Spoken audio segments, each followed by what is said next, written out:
Le Fils de l'homme est venu pour servir et donner sa vie en rançon pour la multitude. Alléluia, lumière des nations. Alléluia, alléluia, alléluia. Jésus, nous t'acclamons. Alléluia, alléluia.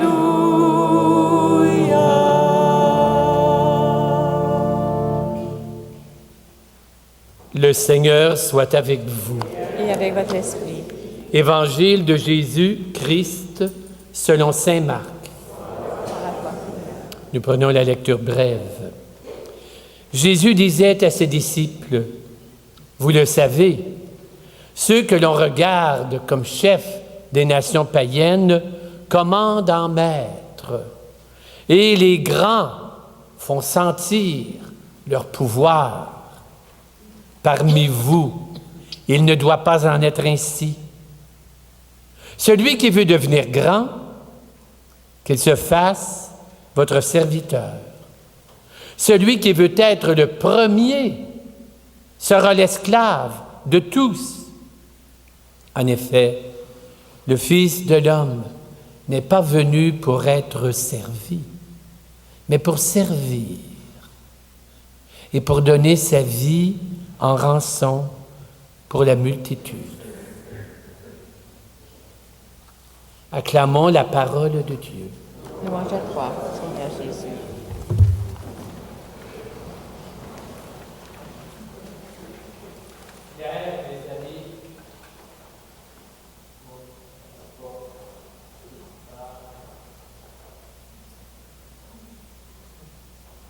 Ah, là, ça devrait marcher. Donc, hier, je suis allé dans la région d'Ottawa présider des funérailles. Le frère de ma belle-sœur s'appelait Gaston. Et comme toujours, bien maintenant, c'est presque la règle, il y a eu des témoignages. Il y avait 3 témoignages. Il y avait un témoignage de son milieu de travail. Il a travaillé pendant des années, lui, pour Environnement Canada.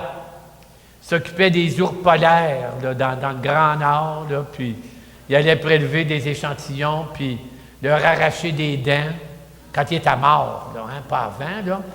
Et puis, c'est quelqu'un qui aimait beaucoup l'horticulture et qui a fait la promotion de l'horticulture dans la région outaouaise.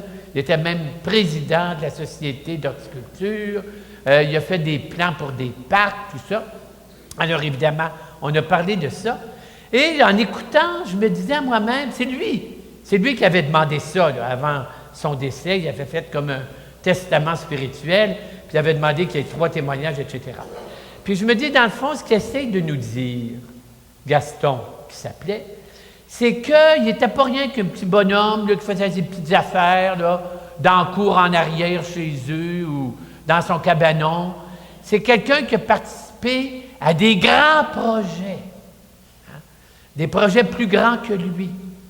Sauver l'environnement, puis protéger les animaux, les espèces menacées, promouvoir la beauté par les jardins. Tu sais, il a participé à des beaux grands projets. Et vous savez, quand aujourd'hui, on parle de la mission, le dimanche de la mission, c'est ça le message qu'on veut dire, c'est que chacun et chacune de nous, on est invité par Dieu à embarquer dans un beau grand projet qui est bien plus grand que nous.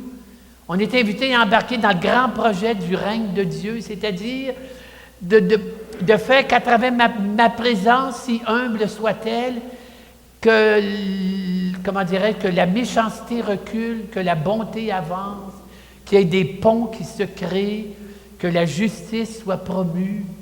Puis je suis invité là-dedans, moi, alors. Hein?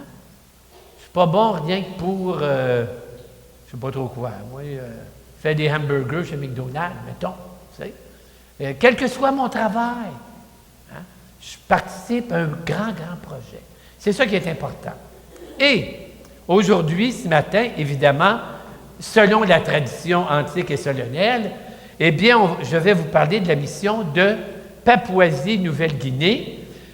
À peu près au même moment où le sanctuaire a été inauguré, 1960, un an avant, les Montfortins acceptaient la mission en Papouasie-Nouvelle-Guinée. Si vous regardez sur l'écran, vous voyez à droite, là, il y a une petite carte dans le fond à droite avec l'Australie, et au-dessus, en orange, c'est la Papouasie-Nouvelle-Guinée. D'accord? Tout près de l'équateur. Et ici, vous voyez encore la Papouasie en haut à droite, et vous voyez là, l'île est coupée en deux. L'ouest de l'île appartient maintenant à l'Indonésie. Et l'est, c'est la Papouasie, et collé sur la frontière entre les deux sections de l'île, il y a la Western Province, qui est la plus grande des 18 provinces de la Papouasie-Nouvelle-Guinée. On est arrivé là, mes amis, c'était l'âge de pierre. Hein? Les Papous, évidemment, ils ne savaient ni lire ni écrire. Plusieurs étaient encore cannibales. Il n'y avait pas de route, il n'y avait rien, parce que ça ne présentait aucun intérêt économique. Tout ce qu'il y avait, c'était des gens qui vivaient à l'âge de pierre. Ils ne connaissaient pas la roue, ils n'avaient même pas inventé la roue. Ils ne connaissaient pas les métaux. Ils ne connaissaient pas l'agriculture. D'ailleurs, ils la connaissent pas même plus aujourd'hui. Hein? C'est le paradis des crocodiles et des serpents venimeux. Alors, il y a quelqu'un qui a fait une recherche sur les serpents venimeux. Sur les 10 espèces de serpents les plus venimeux au monde, 9 sont en Papouasie. Alors, si jamais vous voulez voir des serpents venimeux, ben allez en Papouasie. Hein, c'est la place. Hein? Puis c'est pas si pire que ça, c'est que si jamais vous faites piquer par un serpent venimeux, c'est très simple. Hein? Accrochez le serpent et tuez-le. Et là, vous vous rendez à l'hôpital avec le serpent, puis vous dites, c'est lui qui m'a mordu. Et là, ils vont trouver le bon antivenin pour vous, en espérant qu'il y en ait, là, ben, des fois, ils n'en ont pas. Tu sais. Alors là, c'est la Papouasie. OK? On est arrivé là, on a bâti l'église, il n'y avait pas d'église, il n'y avait pas de diocèse, il n'y avait pas de paroisse, il n'y avait rien. On a travaillé ici, le grand fleuve qui traverse, qui longe la Western Province, le fleuve Fly. Ça, c'est la maison traditionnelle papou, bâtie sur pilotis. Pourquoi sur pilotis? Bien, une des raisons, c'est que ça empêche de pourrir, parce qu'il y a beaucoup d'eau, beaucoup de pluie. Eh bien, en faisant sur pilotis, l'air circule. Et ensuite, ça empêche les serpents de rentrer dans la maison, habituellement. Donc, c'est déjà un bon avantage. Et ça, c'est la première église, la première cathédrale hein, de la Western Province. C'était bâti en matériaux du pays. Au bout de quelques années, bien, les termites l'ont mangé, mais après ça, il a bâti quelque chose d'un peu plus solide. Un premier groupe de missionnaires, le père Vanier, une religieuse, des papous. Ici, les religieuses encore, les filles de la sagesse, qui ont fait un travail énorme. Quand on est arrivé en Papouasie, 50% des bébés mouraient. Parce qu'il n'y avait pas d'hygiène, il n'y avait aucune manière pour les accouchements. Alors, les filles de la sagesse, qui étaient des infirmières formées la plupart à Sainte-Justine, ont pu aider beaucoup à guérir. C'est elles aussi qui ont détecté un début d'épidémie de poliomyélite. Alors, ils ont été capables de le détecter tout de suite, de faire venir les vaccins puis d'empêcher cela de se répandre. Donc, ils ont fait un gros travail. Ça, c'est l'évêque actuel, Monseigneur Gilles Côté, un Canadien, avec des coqs papous, hein, habillés plus ou moins traditionnellement. Vous voyez la femme qui est habillée avec la jupe de paille. Ça, c'est le costume traditionnel. Et ici, je suis très heureux de vous présenter l'aéroport international de Kiyunga. Ah, vous voyez, c'est très moderne. Hein? Alors, vous avez à droite l'espace d'attente, bien aéré, comme vous voyez. Hein? Et à gauche, la billetterie. Et puis, le petit chariot. Alors, quand l'avion atterrit, bien, il y a 2 hommes qui s'attellent sur le chariot, puis ils l'amènent à l'avion, déchargent les bagages, puis ils les ramènent. Tout ce qu'il faut. Maintenant, quelques visages papous, un jeune qui s'est mis dans, je parle pour la fête du diocèse, alors il s'est peinturé le drapeau papou dans le visage. Et puis, là, une jeune fille avec ses atours, ses plumes. Et ici, il y a un type des montagnes. Alors, s'il est rouge, c'est pas parce qu'il a pris un coup de soleil, là, hein? Parce qu'il s'est beurré avec une glaise quelconque. Ils aiment beaucoup, eux autres, se beurrer avec toutes sortes de couleurs. Tu sais, là, bon. Ça, c'est un gars des montagnes, des Highlanders. Et maintenant, vous parlez un petit peu de l'évolution. Donc, on est arrivé en 59. 20 ans plus tard, il y avait 19 missionnaires en Papouasie, dans cet immense territoire. Et c'était tous des Canadiens, tous des Montfortins du Canada. On vivait dans une grande, grande maison. On était comme en famille, parce que c'était tous des Montfortins, c'était tous des Canadiens. Et là, 2013, vous voyez que ça a changé. Il y a un peu plus de missionnaires, pas beaucoup. 23 qu'il va y avoir en 2013.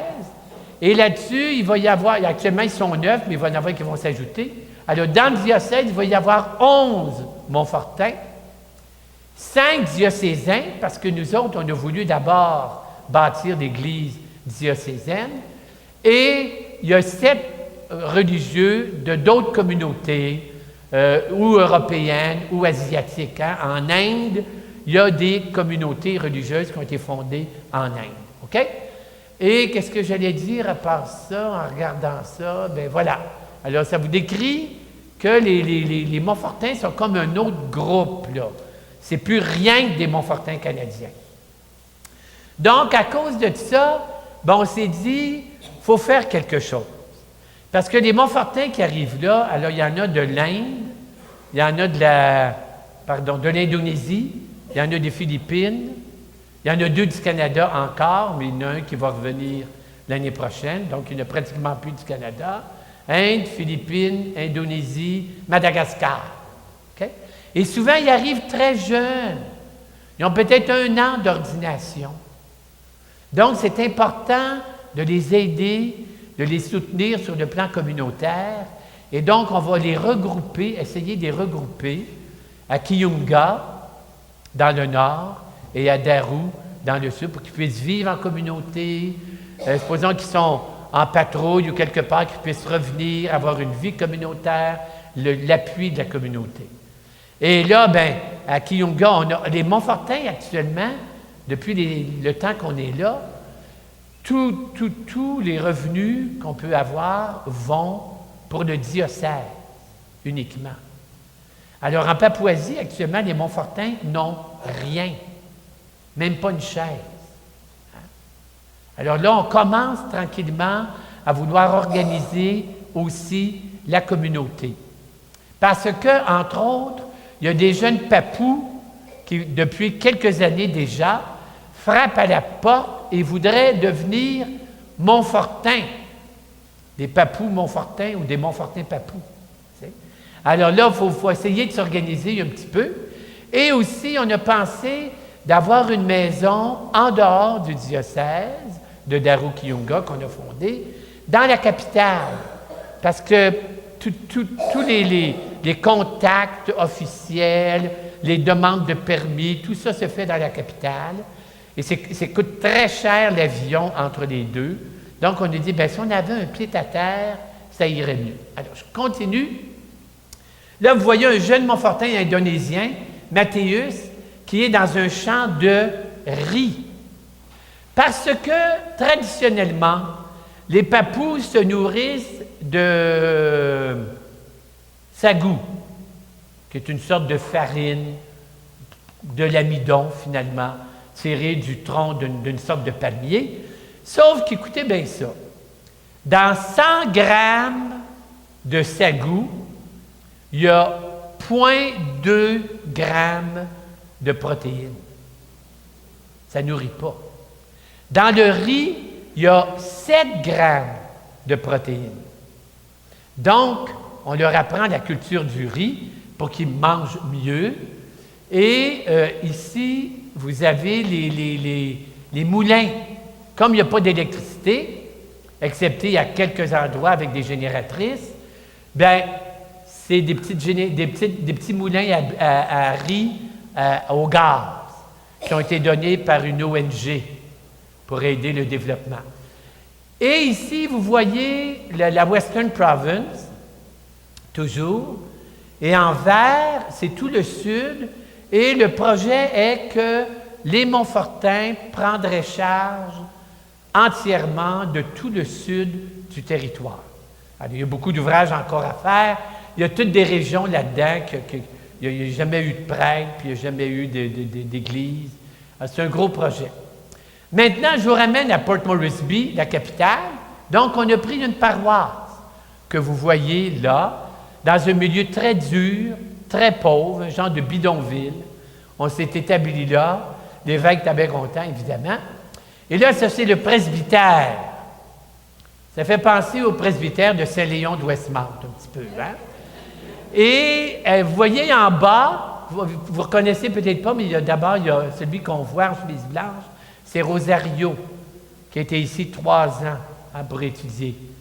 Et en bas, là, il y a de la tôle, mais le projet, c'est d'enlever cette tôle-là, et tout le bas est vide, et là, on pourrait faire des petites chambres pour accueillir des jeunes papous qui veulent devenir Montfortins.